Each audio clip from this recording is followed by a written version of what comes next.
Morning के लिए क्या अलग से फिल करें, इवनिंग के लिए अलग से करें, तो आप दोनों ही शिफ्ट पे एक ही टाइम में अप्लाई कर सकते हैं। आपने क्या करना है, अस्सलाम वालेकुम and welcome to my channel. जैसे कि आपको पता है कि बीएसएन के एडमिशन्स ओपन हो गए हैं और आपने बहुत सारी ऐसी वीडियोस देखी होंगी जिसमें ऑनलाइन प्रोसीजर के बारे में बताया गया होगा, लेकिन आज की वीडियो में हम वो सारी गाइडलाइंस, वो सारे इश्यूज़ डिस्कस करेंगे जो आप लोग फेस कर रहे हैं जब आप ख़ुद को रजिस्टर करते हैं ऑनलाइन।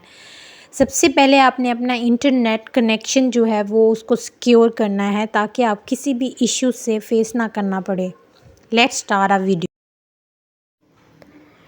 वैसे तो आपने ऑनलाइन बहुत सारी वीडियोस देखी होंगी जिसमें आपको ये सारे इंस्ट्रक्शंस दिए हुए होंगे कि how to apply, how to fill your form, how to register yourself. But आज की वीडियो में मैं आपसे वो डिस्कस कर रही हूँ जो कि ख़ुद specialise health care and medical education department की तरफ से इंडिकेशन या फिर कवायद और ज़वाबित दिए गए हैं। आज हम इसे कंप्लीट डिस्क्रिप्शन से हम इसे डिस्कस करेंगे ताकि हमें कोई ऐसे इश्यूज से सामना ना करना पड़े जो बहुत सारे लोग कर रहे हैं, क्योंकि डेली बहुत सारे ऐसे स्टूडेंट्स के मैसेजेस आ रहे होते हैं कि हमसे ओटीपी रिसीव नहीं हो रहा, हम प्रेफरेंसेस सेलेक्ट नहीं कर पा रहे, हमसे फॉर्म फिल नहीं हो रहा, हमसे रजिस्टर्ड नहीं हो रहा, हमसे पासवर्ड गुम हो गया है। तो ये सारे इश्यूज़ जो हैं वो हम एंड तक कंप्लीट डिटेल के साथ डिस्कस करेंगे। इसमें सबसे पहले आपको क्या करना पड़ेगा, आप वेबसाइट पे जाएंगे, वो वेबसाइट जो कि इन्होंने दी हुई है। आप इस वेबसाइट पे जाने के बाद आपने क्या करना है, ख़ुद को सबसे पहले रजिस्टर करना है। लेकिन इससे भी पहले अगर आपको कोई भी प्रॉब्लम से आप या किसी इश्यू से गुज़र रहे हैं तो आपने सिर्फ हेल्प के लिए इस नंबर पे कांटेक्ट करना है। आपने हर बंदे से नहीं लेनी हेल्प। हो सकता है कि किसी के गलत गाइड करने पे आपका मज़ीद मसला बढ़ जाए, तो आपने इस नंबर पे रब्ता करना है। और यहाँ आप अपने अगर फ़र्ज़ करें कि आपके फॉर्म में कोई मिस स्पेलिंग हुई है या कोई मिस गाइडिंग या फिर इमेज ब्लर गया है, तो उसके लिए भी आप मज़ीद इस नंबर पे रब्ता कर सकते हैं। अब यहाँ पे ये है कि आपने सबसे पहले सेशन सेलेक्ट करना है कि आपने बीएसएन जेनेरिक 4 ईयर के लिए आप अप्लाई कर रहे हैं। ऑनलाइन पोर्टल आपने वेबसाइट ऑन करनी है और उसके बाद आपने क्या करना है कि जो नए होंगे, जो फर्स्ट टाइम अप्लाई कर रहे होंगे, वो लॉगिन होंगे, ख़ुद को रजिस्टर्ड करेंगे और उसी दौरान ही वो वाउचर जो है वो डाउनलोड कर लेंगे। वो आगे मैं आपको डिटेल में बताऊँगी कि वाउचर कहाँ से डाउनलोड करते हैं। और जो ऑलरेडी कर चुके हैं, लाइक लास्ट टाइम भी उन्होंने खुद के अपने नंबर से रजिस्टर किया था, अगर उनको वो पासवर्ड याद है या फिर अगर वो पासवर्ड भूल चुके हैं तो वो दोबारा भी अपनी ईमेल पे अपना फ़ोन नंबर डाल के कर सकते हैं। लेकिन ऐसे स्टूडेंट्स जिन्होंने लास्ट टाइम रजिस्टर तो किया था, लिस्ट में भी आ गया था और अपनी मर्ज़ी से ज्वाइन नहीं किया था, वो स्टूडेंट अप्लाई नहीं कर सकते। हाँ, लेकिन अगर आपका ये इशू है कि आप दोबारा करना चाह रहे हो या आपका इरादा चेंज हो गया हो तो आप कर सकते हो, बट अपना नंबर और अपना ईमेल एड्रेस जो है वो चेंज करके। लेकिन आप इसमें कोई भी फेक इन्फॉर्मेशन, कोई भी फेक डिटेल्स नहीं डाल सकते। अगर आप इंटरेस्टेड हैं तो ही आप डालें।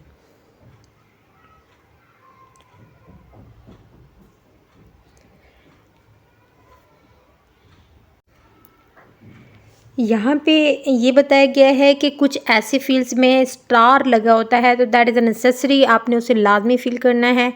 नए स्टूडेंट्स जो होंगे वो खुद को रजिस्टर करेंगे और ऑलरेडी जो रजिस्टर्ड हैं वो लॉग इन करेंगे और वो अपना ईमेल और पासवर्ड याद रखेंगे। अगर भूल गए हैं या फिर आपको पासवर्ड भूल गया है तो उसका भी हल है, आप अपना ईमेल लगा के आप अपना फ़ोन नंबर डाल के दोबारा से अपना पासवर्ड जो है वो जनरेट कर सकते हैं। अब यहाँ पे रजिस्टर्ड में आता है कि आपने अपनी इंफॉर्मेशन, मोबाइल नंबर, अपना प्रोग्राम और अपने कुछ क्वालिफ़िकेशन और ये डाल के अपने पासवर्ड उसको दोबारा से पासवर्ड जो है वो रीटाइप करना है ताकि आपको वो याद रहे एंड देन रजिस्टर कर लेना है। इसके अलावा कुछ यहाँ पे एक बात आएगी कि आपको यहाँ पे मोबाइल नंबर जो है वो डालना पड़ेगा जिसमें आपका कंफर्म मोबाइल नंबर होगा। इससे वेरिफिकेशन होगी, वो ओटीपी आप रिसीव करोगे। अब यहाँ पे ये इशू आता है, कुछ स्टूडेंट क्या करते हैं, रजिस्टर्ड में नंबर और लिखते हैं और यहाँ पे जब वो अपना नंबर डालते हैं तो वो और होता है, उसका चेंज होता है। तो उससे क्या होता है कि वेरिफिकेशन नहीं हो पाती। ऑलरेडी आप जिस नंबर से रजिस्टर्ड किया था आपने, वही नंबर आपने यहाँ मेंशन करना है। तो ही वो वेरिफिकेशन होगा और वो OTP जो है वो आपके नंबर पे आपको रिसीव होगा। और अगर आप पासवर्ड भूल गए हैं तो आप अपना ईमेल और फ़ोन नंबर डाल के अपने पासवर्ड को रिकवर कर सकते हैं और लॉग आउट होने के लिए आपके पास ये ऑप्शन होगा। तो ये सारी गाइडलाइंस आपको वेबसाइट पे दी हुई हैं, आप पहले इसको अच्छे से पढ़ लें या आप वीडियो देख लें, लेकिन आपने ये करना है कि ये कोई बहुत ही कॉम्प्लिकेट प्रॉब्लम नहीं है, ख़ुद से आप अप्लाई कर सकते हैं बग़ैर किसी की गाइडेंस के, ये बग़ैर किसी के मशवरे से आप ख़ुद भी इसको रीड करके ख़ुद आप इसे फिल कर सकते हैं, जिससे बग़ैर कोई गलती होगी। तो एप्लीकेशन प्रोसेस के दौरान में यहाँ पे वो कह रहे हैं कि अगर स्टार्ट में ही आप फ़ीस वाउचर डाउनलोड कर लें और उससे पहले ही बैंक ऑफ पंजाब में आप फ़ीस सबमिट करवा के वो जो रेसिप्ट मिलेगी वो रिसीव करके आप जब फॉर्म फिल कर रहे होंगे तब बाकी डॉक्यूमेंट्स के साथ उसको भी अपलोड कर लेंगे तो आपका काम बहुत जल्दी हो जाएगा।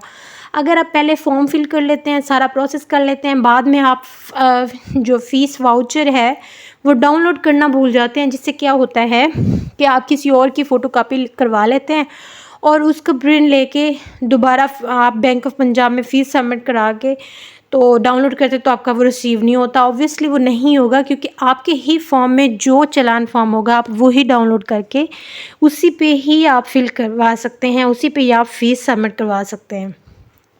जो चालान फॉर्म है वो आपके वेबसाइट पे इस तरह दिया हुआ होगा। यहाँ से आपने क्या करना है, डाउनलोड कर लेना है चालान फॉर्म। उसके बाद आपने फ़र्स्ट जो स्टेप है उसमें जाना है अपने पर्सनल इन्फॉर्मेशन में आपने ये सारा कुछ फिल कर लेना है। इसमें कोई भी एक चीज़ जो है वो मिस नहीं करनी। फिल करने के बाद आपने आगे अपनी जो डेट है वो आपने यहाँ पे करेक्ट करनी है। मोस्टली क्या होता है कि हम नीचे मंथ और डेट में तो सही कर लेते हैं, ऊपर हम ईयर भूल जाते हैं, जो कि जिसकी वजह से क्या होता है कि हमारा डाटा जो है वो मिस हो जाता है और एंड में जाके रजिस्टर नहीं हो पा रहा होता। तो आपने डेट अपने कैलेंडर के मुताबिक सही से एडजस्ट कर लेनी है। And then documents. अब जब डॉक्यूमेंट अपलोड करने की बात आती है तो उसमें आपके पास कुछ रिक्वायरमेंट्स हैं, जिसमें आपने जो आपके डॉक्यूमेंट्स होंगे वो पिक्चर्स होंगी वो आपने JPG या PNG की ही फॉर्म में देने हैं, जो कि 500 KB से लेस हो। अगर इससे ज़्यादा होगा तो आपकी पिक्चर जो है वो अपलोड नहीं की जाएगी, आपने इसे कम करनी है।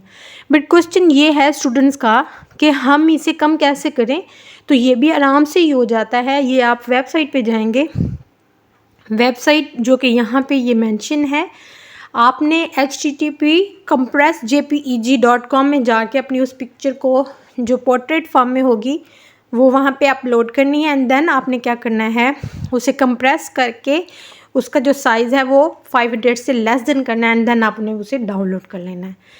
कोई ज़्यादा मुश्किल काम नहीं है। और यहाँ पे आपने क्या करना है, अपलोड करना है and then save and continue. Next step में आपका आता है एजुकेशन का। एजुकेशन में आपने साथ साथ फिल भी करना है एंड देन आपने जो सर्टिफिकेट का इमेज होगा वो भी इसमें आपने अपलोड करना है। अपलोड करने के बाद यहाँ पे आप सेव एंड कंटिन्यू।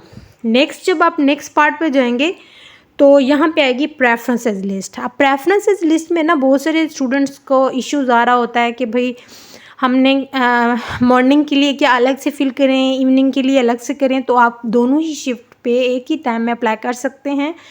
आपने क्या करना है, अगर आप सिर्फ मॉर्निंग में अप्लाई करना चाहते हैं तो आप want to apply in morning, और अगर आप इवनिंग में करना चाहते हैं तो इसमें अगर दोनों में करना चाहते हैं तो दोनों को आप टिक कर सकते हैं। एंड देन आपने क्या करना है, प्रेफरेंस लिस्ट में आपने यहाँ पे प्रेफरेंसेस सिलेक्ट करनी है। ऊपर कॉलेज इंस्टीट्यूट दिए हुए हैं, आपने यहाँ पे नीचे ऐड करते जाना है कि आपने फर्स्ट नंबर किसको देना है। अब ये डिपेंड करता है, बहुत सारे स्टूडेंट्स ऐसे हैं जिनका मेरिट कम है, लाइक उनके FSC में मार्क्स इतने हैं कि उनका किसी DHQ में एडमिशन हो सकता है, बट किसी हायर टीचिंग इंस्टीट्यूट में जैसे कि किसी हाई मेरिट कॉलेज में उनका एडमिशन नहीं हो सकता। तो वो बेहतर यही है कि वो पहले ही ऐसे कॉलेज को सिलेक्ट करें जो उनकी कन्वीनियंस में भी आ रहा हो और जो उनके मेरिट पे भी आ रहा हो। तो आप अपनी प्रेफरेंसेस वैसे सेलेक्ट करें, क्योंकि बाद में फिर ये होता है कि जब आपकी मेरिट लिस्ट अपलोड की जाती है, उसे डिग्रेडेशन की जाती है, तो उससे क्या होता है कि आप बार बार एक कॉलेज से दूसरे कॉलेज से तीसरे कॉलेज में भेजे जाते हैं। इवनिंग के लिए भी आपने सेम वैसे ही प्रेफरेंसेस लिस्ट जो है वो आपने सेलेक्ट करनी है एंड ऐड करनी है। एंड देन लास्ट फेज़ आता है हमारा फ़ीस डिपॉज़िट का, जो बैंक चलान आपने स्टार्ट में ही डाउनलोड कर लिया था और आपने फ़ीस बैंक ऑफ पंजाब में सबमिट करवा दी थी। यहाँ पे आके आपने उसका डाटा जो है वो एंटर करना है एंड देन आपने अपलोड कर लेना है वो रेसिपिट जो आपने बैंक से रिसीव की थी, वो आपने अपलोड करने के बाद कंटिन्यू करना है। एंड कंटिन्यू करने के बाद आपने लास्ट फेज़ जो आएगा वो प्रूफ रीडिंग का होगा। प्रूफ रीडिंग में ये होता है कि आप दोबारा से उसे देखते हो कि कोई मिस्टेक तो नहीं, नाम में कोई पिक्चर तो ब्लर नहीं है, कोई ईमेल एड्रेस में या फिर किसी भी चीज़ में स्पेल में कोई इशू हो तो वो आप दोबारा से देख लेते हो। और प्रेफरेंसेस लिस्ट वगैरह भी आप दोबारा से देखने के बाद लास्ट फेज़ आता है आपका एक्सेप्ट एंड सबमिट। इस दौरान में आपके कोई भी अगर मिस्टेक को दोबारा से आप ठीक कर सकते हो, लेकिन जब आप सबमिट कर देते हो उसके बाद आप दोबारा उसे ठीक नहीं कर सकते। तो यहाँ पे यही बात लास्ट में यही बताई गई है कि जब आप तस्वीर भी या पिक्चर्स अपलोड कर रहे हो तो आप ऐसे क्लियर करो, क्योंकि लास्ट टाइम में भी ऐसे हुआ था कि बहुत सारे स्टूडेंट्स रिजेक्ट किए गए थे सिर्फ इन पिक्चर्स की बेस पे, क्योंकि वो ब्लर थी, सही समझ नहीं आ रही थी और उनकी जो स्कैन कॉपी ली गई थी वो भी सही से नहीं थी। तो आप काइंडली इस चीज़ को देखिएगा और बहुत अच्छी तस्वीर हो, ताकि आगे आपके मेरिट बनने में कोई इशू ना हो और आपको बगैर किसी वजह के रिजेक्ट ना किया जाए। एंड देन लास्ट में आपकी एप्लीकेशन जो है वो कंप्लीट हो जाएगी। ये कोई इतना बड़ा मुश्किल काम नहीं है, आप खुद भी कर सकते हो और आराम से कर सकते हो।